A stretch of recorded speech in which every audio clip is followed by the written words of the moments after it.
One thing in real estate that's really frustrating is once we sign a listing agreement and we lay out the perfect plan to bring the property to the market, they're going to paint, they're going to stage, they're giving it to us vacant.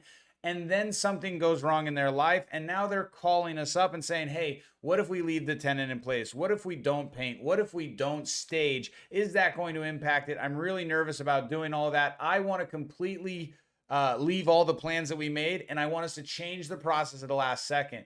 We need to be able to explain to them what the impact of their decision is and how it's going to correlate to the success or lack thereof when they go to market. This is a training that we did recently in the office that'll guarantee you get better results of keeping them to the process, sticking to your guns to ensure you can deliver an amazing experience in selling that home. Oh, and we're not trying to build businesses with all these one-offs, right? Like imagine if these different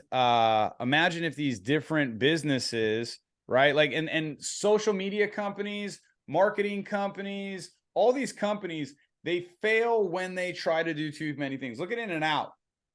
Yeah, can I get a hot dog? Nope.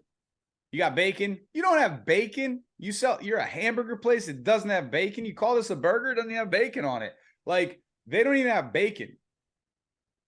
That's not what they do. Right? Can I get a large fry? No, you can get 2 fries. Right? And if you've ever seen the movie Founder, there's a scene in that movie that's absolutely incredible when they're talking about the pitfalls of the diner. And they're talking about the issues with the business model itself. And the owners of the original McDonald's, the first one ever, they said what we realized was 90% of all of our profits came from like 7 items. And so we eliminated all the other trash and we got really good at what we do there. When you start taking these one-off projects or trying to customize it, you end up having these chinks in the armor or these different stuff that gets all in the cogs and the wheels and it just sand in your eye. Like you get all these other challenges that end up messing with it. So, we work to follow our process. We know how to sell homes.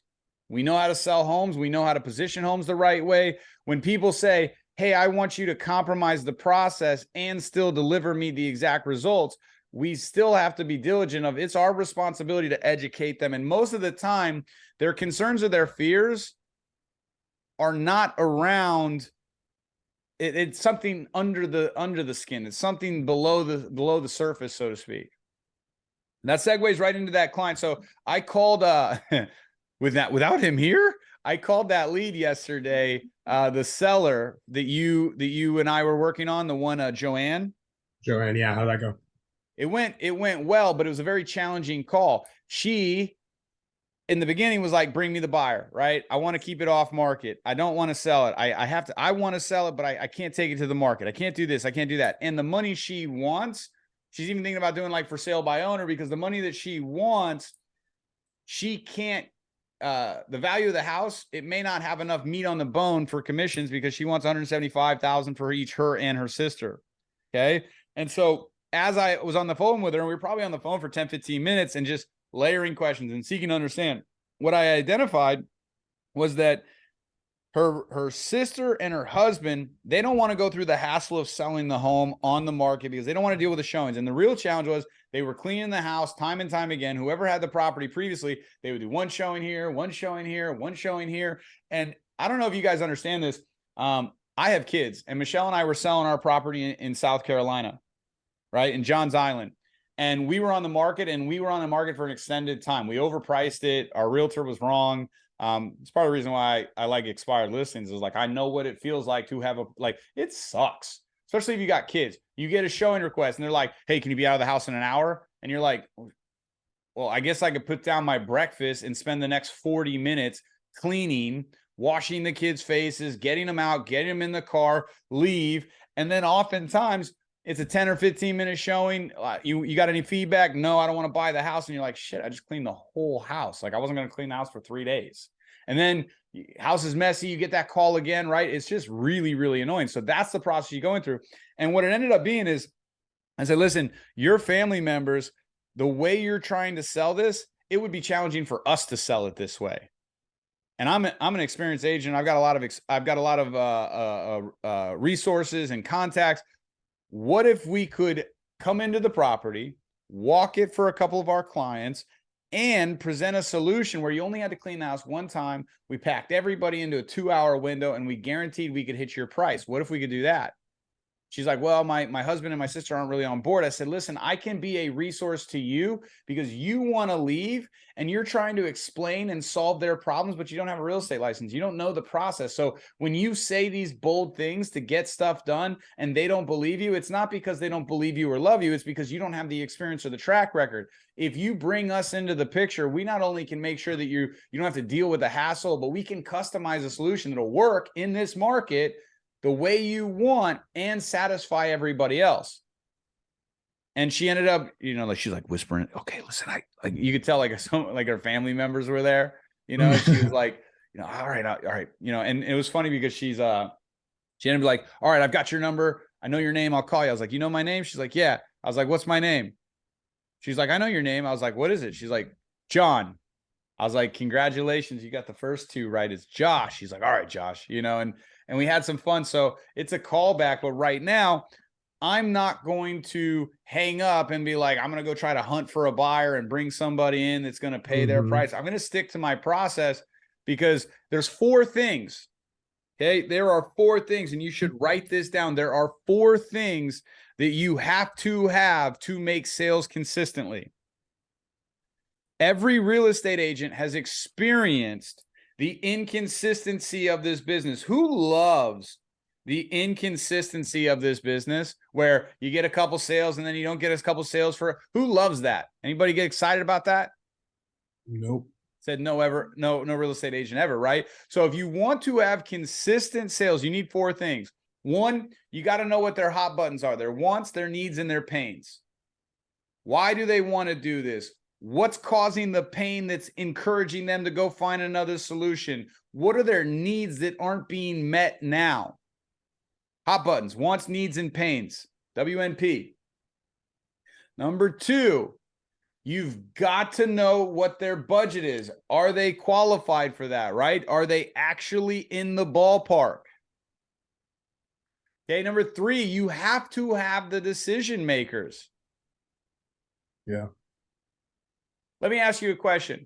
If Michelle and I were selling the house, do you think that I'm going to take the lead in the decision-making process? Definitely not. Michelle's wearing the pants. Oh, man. It's surreal. Yeah. All seriousness, do you think I'm going to take the lead there? Now, going back to Surreal's comment, do you think there's any chance in the world even with all my experience, all my success, do you think there's any chance in the world I'm selling this house without her being involved? I was going to say, be careful. She's right next to you, Josh. Absolutely not, right? So when we hear these people and they're like, oh, yeah, I make all the decisions. Oh, yeah? Yeah, you the only married couple on the planet that what happened with Chauncey and Gina? Yeah, I was gonna say just the other day, he was like, "Yeah, I'm pretty sure she'll be fine with what we're saying." Yeah, she'll be fine. I just got to run it by her. The second we got off the call, he texted me. He was like, "Yeah, she's feeling bad. She wishes she was a part of it. She's feeling left out." Yeah, and I was like, "Damn, you called it, Josh." Yeah, and I was even trying to coach him because he's like, "Well, I'm just gonna go and tell her this, this, and this," and I'm like, "Yeah, that's cool. You guys are engaged, man. I've been married 10 years. Listen here, young buck. I love you, but still." Right. Like, and so nobody's going to make that process. So, and I don't want to demo it twice. I don't want to go do 2 listing presentations twice. I don't want somebody else selling Josh Pono. The only other people that I let sell Josh Pono are my partners on this call and my wife and my kids, the people that know me. The people that can say, Josh, help me go get listings to other agents, right? The people that say the First Class Real Estate SD is awesome. The people that say the people that know me, some random person that just met me 15 minutes ago that's going to try to take 90 minutes of what I give them and chomp it all down into 4 minutes and cover all those topics. I can't even say what I say in 4 minutes. My mentor's been screaming at me for over a decade. Say less. I can't. Got a lot to say. So I need all the decision makers there. That's number 3. And last but not least, controllable. And I don't mean they're going to like follow my control. Controllable means we can be logical and we can have a conversation. Surreal.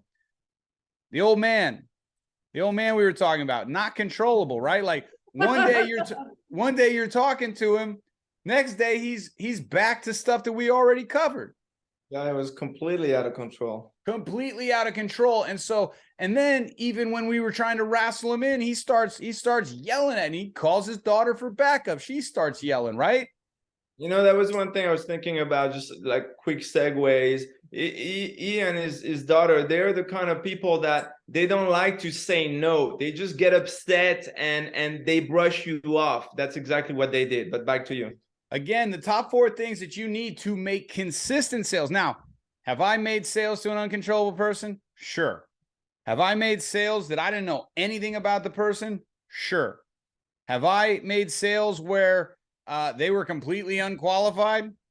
Nathan just sold a house to somebody, lost their job in the middle of escrow. It happens occasionally. Get them dollars. So the point is, that's an inside joke, not me being weird. Well, it's a little bit of both. But anyway, yeah, it can happen, but you need to know their wants, needs, and pains. That's one of the most important things, because that allows you to influence everything else. 2, you need to know who the decision makers are.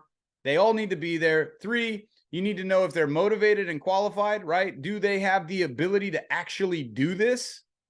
Are they in the right expectations? 4, you need to know if they're controllable. And if you have all those things and you spend all your prospecting time being disciplined to get those in there, then you will make consistent sales as long as you consistently prospect and consistently focus on your ability to get leads